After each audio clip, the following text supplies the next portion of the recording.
Okay, this is the end of Becca's session, and this is her roadmap to success. Now, one thing she's doing right now is see how she's putting her paw on my hand to hold my hand as I'm holding this? You don't want to allow that. So if she's putting her paw on you, it's kind of a domination. It can be a domination move. It's not at this stage, but it's just a habit we don't want her to get into. If you're chewing it like that, it'd be nice if her paws are down on your and not on your hand. Not a big deal, but I'm going to kind of maybe move it this way. And I'm going to hold it on to it for you, so you don't have to worry about manipulating it. All right, now these are the bully sticks, which again we talked about in one of the videos. Don't use raw hides, and I really avoid anything that's not made in the United States. I've seen Alpo stuff that's packaged in China that ends up having toxic, and just read too many reports. So remember, the better quality food you feed your dog, the less poop that will come out of your dog. Also, it's going to help and aid in your dog's development. Now, I covered feeding as well as mouthing in 2 separate videos that are above this one if you're looking at Becca's write-up on doggoneproblems.com. However, one of the things I mentioned to the Guardian, I gave her a card for Quest Ed. Remember this, there's a lot of videos here that will help you with potty training, with kennel training, stopping your dog from chewing, feeding your dog, all sorts of tips and suggestions. If you go to doggoneproblems.com/quest, Q-U-E-S-T, you can watch all these different videos of how I trained my puppy and apply the same thing. It's free. There's a lot of how-to videos. It makes it easy. Okay, let me see. We practiced. We didn't film it. We probably should have because it was probably been the best footage, but we taught her to sit, to lay down, which we're calling crash or chill. The Guardians are still deciding, as well as to come and up. Up means going from a laying down position into a sit. For dogs standing or laying down and tell them to go to sit, they have difficulty with it. So I usually teach 4. I usually teach the dog to sit, then I go put the treat touching her nose, and then I go down to the floor. Remember to keep the treat within about 2 inches of her nose, 4 inches max. But if you pull it away like this, the dog will lose interest because you took it away. So what I do is I try to, if I'm going like this, I'm trying to get the dog to look this way. I'm going to start going this way. If the dog stops looking, I go back. I might touch the nose and eventually get the dog to follow wherever that treat is. We put the dog into a sit, give it the treat, then pull another treat out immediately, put it right in front of her nose, and go straight down. And she should go down to follow it. If she stands up, bend your elbow away, and you do pull the treat further away from 4 inches as your way of saying, that's not what I wanted. Then put her in a sit, then try to get her to go down into a down. When she goes into the down position, pop the treat in her mouth and say the word crash or chill, whichever word the Guardians want to use. Just pick one of them.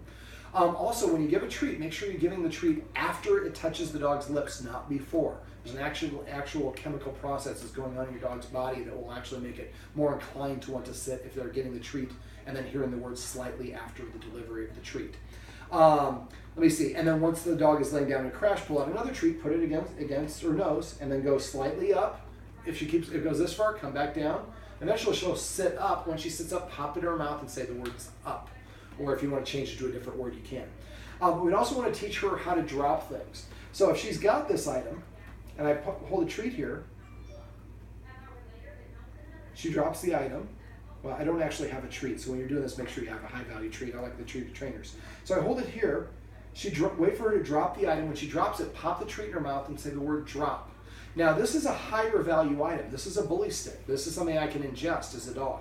I can ingest it too. I wouldn't need it. So when she has low value items, tennis balls, her stuffed toys, her rolled up newspaper toy, any of the toys that she's allowed to have at any point, just grab a treat, walk over, touch her nose, or keep it right in front of her nose, and just wait. Don't tell her to drop. Wait for her to do it on her own. When she does, don't go for the item. Pop the treat in her mouth, say the word drop, then walk away. She'll go back to picking the object up and then go and playing with it again. So the lesson we're teaching her is when you have something, if you drop it for the human, you're going to get a reward, and then you get the item back most of the time.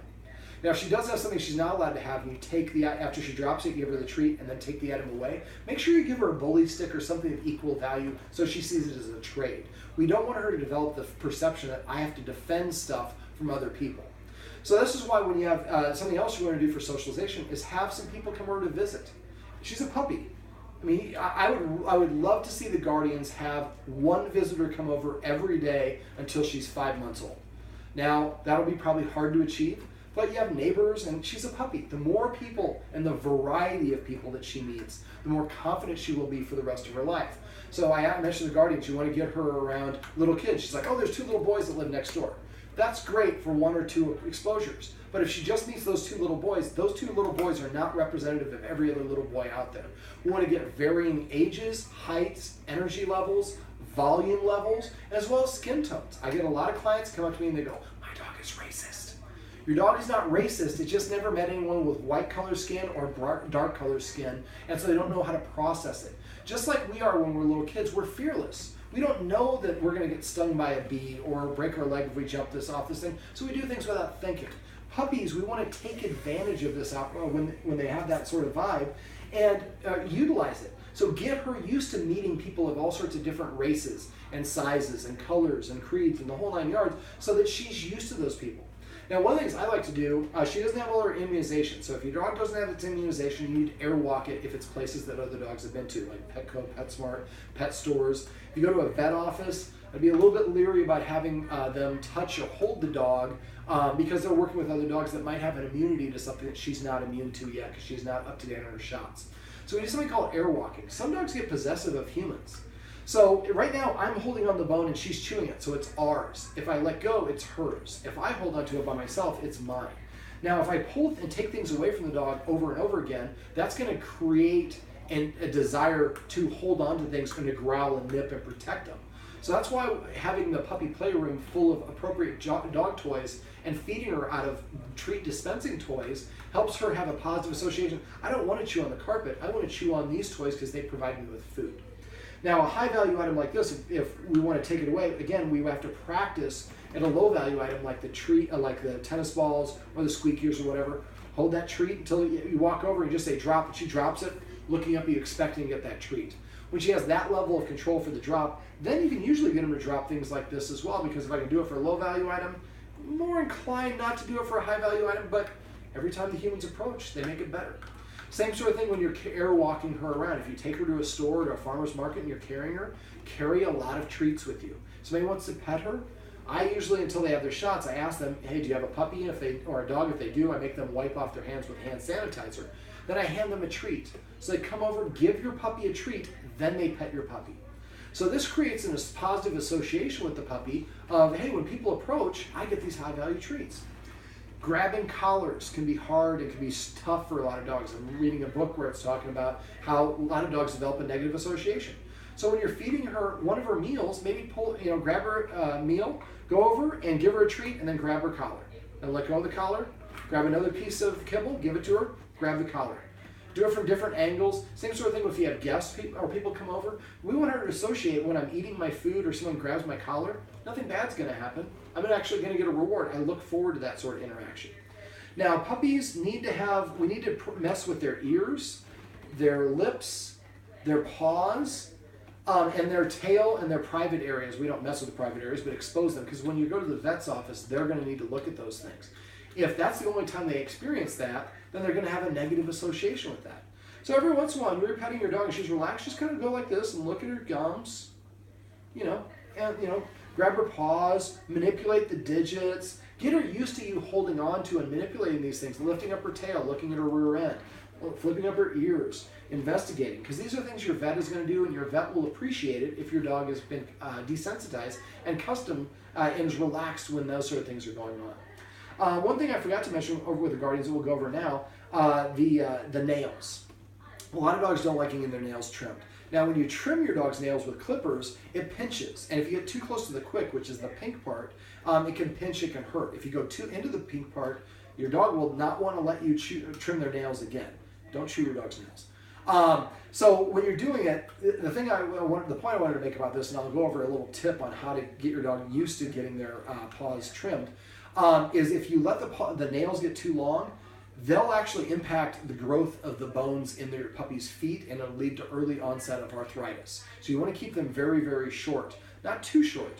Now, she's a white dog. Fortunately, white dogs, it's not a racial thing, but dogs in white color, you can see white in their nails, and then it goes to pink. So the pink part is the quick. That's where we don't want to go into. Now, what I do is I use a Dremel. I find Dremels are much better. Now, the Dremel makes a sound, but there's no pressure from the pinch. Now, to get my puppy ready for the Dremel, and I have a post on QuestEd, or I don't have it posted yet, but I will have a post on this, but I'm going to describe it here in this video.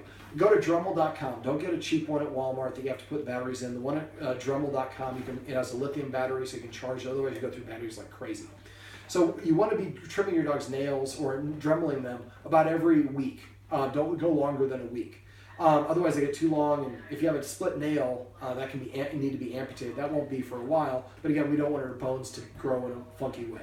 So what I do is I'm going to give her a treat and let her chew on it while somebody across the room just turns the Dremel on. So the treat goes into her mouth first, then the Dremel starts, and the dog hears the sound of the Dremel while the treat is being delivered. And you have to watch the dog. If it takes 5 bites for the dog to chew that treat, when they get to bite number 4, you should be turning off the Dremel. So by the time the treat is gone, the Dremel sound is done. And I would do this over and over again, at first with the person way across the room, then with them a couple steps closer, and eventually where you can turn it on and off right here and the dog doesn't blink because it's not associated with the nails. The next step that I do is I would maybe feed her a meal, and while you're feeding her the meal, doing like this. Right now she's more interested in the bully stick, so she doesn't care that I'm manipulating her digits. So I'll hold each one digit up, and hold the next digit up. I give a piece of kibble, manipulate one digit. Another piece of kibble, manipulate the next digit. So you might feed her a couple of meals this way, not in a row, but one here and one later. So she gets the food while you're manipulating with that, or lifting her ears and doing these other things. But again, I'm going to go through the Dremel thing. So first thing we do is get her accustomed to the sound of the Dremel. Means I'm getting kibble or the best treats I've ever had. The second step is we give her the piece of kibble, and then we take the Dremel and we just touch with the Dremel off. We just touch her nail, then take it away, give her another piece of kibble, touch the next nail. So you're holding the nail and you're touching with the Dremel with it off. You go through all of her paws. Do this. I would want you to do at least 5 different meals, but some dogs you have to do it more. You want the dog to be supremely comfortable with you touching their nails. Then the next step is to turn it on and just go zzz, like 1/2 a second, and then another piece of kibble. This might need to be the tricky trainer, something with better than the kibble, a little bit higher value. But we're not really dremeling it. We're just getting used to that vibration because it's a rotating, and it'll be a sensation that'll be unique for her. And again, we want to keep doing it with all the nails. And the next time, maybe we do it for 1.5 seconds. Really, for the first 5 times you do it, just touch it, wait, touch it, next nail, wait. So you're just touching for a second. When you do have a Dremel, if you've been doing it on a regular basis, you shouldn't be dremeling really longer than about 4 or 5 seconds on any one particular nail if you're keeping up with it. Now, the nice thing about the Dremel that's different about trimming, there's no pressure, number one, so it's better for the dog. The other thing is you can kind of round off the nails. So when we have puppies, they have a tendency to jump up, they scratch us. It looks like we're a rape survivor because we have these scratch marks on our arms. We can Dremel that off and make those nails nice and smooth. So that way she doesn't get caught on things, or when she jumps up on you, it doesn't hurt us. That's unusual for my roadmap to success to go through that, but it'll help. Let me see. To disagree with her, I use a hissing sound. I have 10 hisses. I have a level 1 hiss, like, tss. Didn't really get a response. I have a level 10 hiss, which is more like a. So you need to meet or exceed her energy level. Now, I prefer not to hiss too much at puppies. I would rather redirect them, pull it, another chew toy out, or drop the carrots like I described in the other videos, doing other things to get her to come to it. But you got that all slobbery. She's going to finish this before I finish this video. But the more that we get the dog used to just redirecting them and dropping things, and the other things I've talked about in this video, we won't have to do the hissing quite so much. Now, we don't want to use the kennel as a timeout because that can create a negative association with the kennel. What I do is I use a leash. Now, because she likes to chew on the leash, I suggest that the guardians use the chain leash that they have. If you have a puppy, make sure the chain links are really small. Don't get a really big one. It's too much for them. This is for puppies that like to chew the leash, which she loves to do. So what we do is we put attach the leash, step on it. In her case, about a foot away, maybe a foot and a half away from her head at this size. As she gets older, you get bigger and bigger, more space. You want to give her just enough room to stand or sit next to us, but not the ability to do anything else. And she doesn't have to duck her head. And once, what we do is we wait for her to sit. Now, when she sits, we take the foot that if she's sitting here, when she sits, and we don't tell her to sit. I take the foot that's on a leash and I slide it towards her to take that tension off of the leash. Dogs have something called an opposition reflex, which is why you don't want to pull your dog in position, especially not a puppy, because you'll make a stronger opposition reflex if you pull your puppy around. I really don't like putting a puppy on a leash unless I can help it until they're about 5 months old, if not older. In this case, we kind of have to for potty and whatnot. Yes. But try not to pull her around. What I like to, and if she gets startled, let her, if you have to drop the leash and go chase after her as long as it's still safe. You can go over and step on the leash as you need to. But we don't want to force her to encounter something because that can create a negative association and that she wants to naturally pull away. So what I do when she's doing the wrong thing over and over again, I have to give her a consequence. I attach the leash, step on it, like I said, about a foot away from her head, and then wait for her to sit. When she sits, we slide our foot towards her to take the tension off the leash. Once she is nice and relaxed, then I can take my foot off the leash. A lot of times I like to wait for them to lie down. It kind of depends on how worked up they are. As soon as they lie down and they're relaxed, I take my foot off the leash and I just stay there. Wait for the dog to get up and walk away. Now, if she's dragging the leash can be dangerous unsupervised. So don't do that unsupervised. Just make sure that you wait for a minute or two when she's nice and relaxed. Then we can go detach the leash. It's not quid pro quo. Now, another punishment that you can use for dogs, this is really the strongest punishment that I really like and am comfortable using besides the leash timeout, is to leave the room. I mentioned in the other video, it's called a negative punishment. So if she won't listen to you, get up and leave the room, close the door behind you, wait for her to settle down for at least 30 seconds before you come back in the room. Yes, I know. It's tough. And this way, what a negative punishment is removing something the dog finds desirable as its punishment. So in this case, the human, it really likes the human, and she's chewing on the human, and the other things I went through in the video don't work, and we get up and leave immediately. The timing is important. You have a window of 3 seconds to correct or reward your dog for them to know what it is you're correcting and rewarding them for. There's one other little trick for mouthing. If you fold their lips over like this, she wants to bite down on me. I'm going to let her bite down, but she's biting her own teeth. And so after a while, this will help teach them a little bit of bite inhibition, which is a very important thing for puppies to have. Just do it right in the corner of their mouth.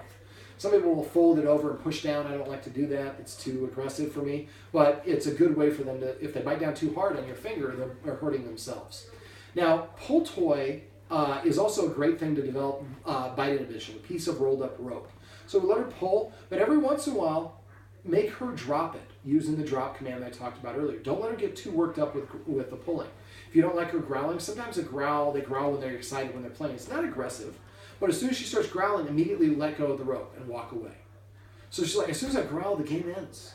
But I want to keep on playing the game. Well, then don't growl. If your timing is precise, after a while she'll learn to play the game without growling. Growling isn't bad, but for some people it's off-putting. So we want her to learn not to growl if we can.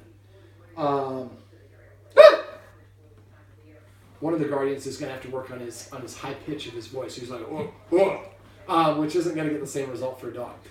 Emergency recall is something we teach in our puppy class, but another thing you might want to work on is the best way to get a puppy to chase you is make a ridiculously high-pitched voice and run away from them. The more ridiculous you sound, the more stronger the reaction will be for the dog. It's funny because if you go to a playground, there's a little kid that does want to have the dogs play with them. They go, doggy, doggy, doggy, and they run away, and that's the textbook way to get the dog to come to you. So we want to basically use that so we develop a strong recall. I like the guardians also to use passive training. So every time she comes to them, they're going to pet her and say the word come. Every time she sits on her own, we're going to pet her and say the word sit. When she lays down, we're going to pet her and say crash or chill. But we're going to wait for her to do those things and immediately pet her within that 3-second window to tell her these are desirable actions. These are ways to pet, the human will pet you. If she jumps up on us and we pet her, she jumps up right here and I pet her, I'm training her the way to ask a human to pet you is to jump up on you. And what's cute at this size will not be as cute at this size. Let's not chew on the shirt. And so the more that we can reward desired actions, behaviors, the more the dog will like to engage in those. I'd like the guardian to practice putting her into a sit, like I showed them using the hand motion. And then as soon as she sits, pet her and give her the treat, say sit, and then pet her under her chin. Do the sit down and come, but try to do them also separately. Every once in a while, the crash by itself. Every once in a while, the come by itself. And every time she comes to us, we're going to use passive training and reward her for doing those things.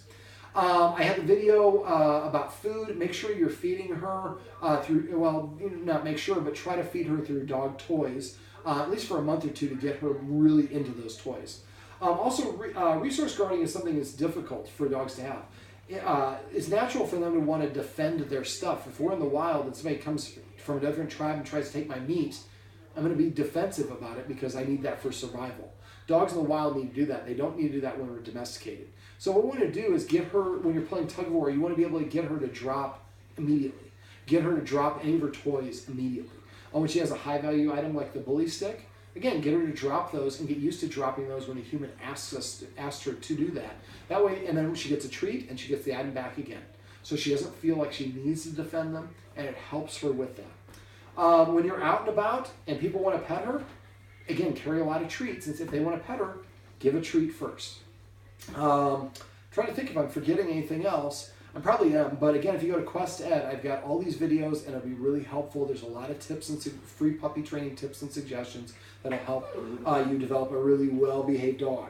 You're a cutie, but you can be a little bit of a troublemaker, but that's okay because you're a puppy, you're supposed to. All right, she's going to be in our puppy class. Hopefully she goes to all of our puppy classes. We have a 101, 201, 301. I'd love to see her in all three of them so that at the end we teach her that loose leash training so she's walking next to you at a heel without having to correct her on a leash. That's worth its weight in gold. All right, what do you got down here? I thought I saw a tick. Nope, just a little black mark because you're black and white. All right, can we say goodbye to the camera together? All right, Becca. This is Becca's Roadmap to Success. I enjoyed all the puppy breath, not the biting so much, but we'll work on that. Remember, everything you do trains your dog. Only sometimes you need it.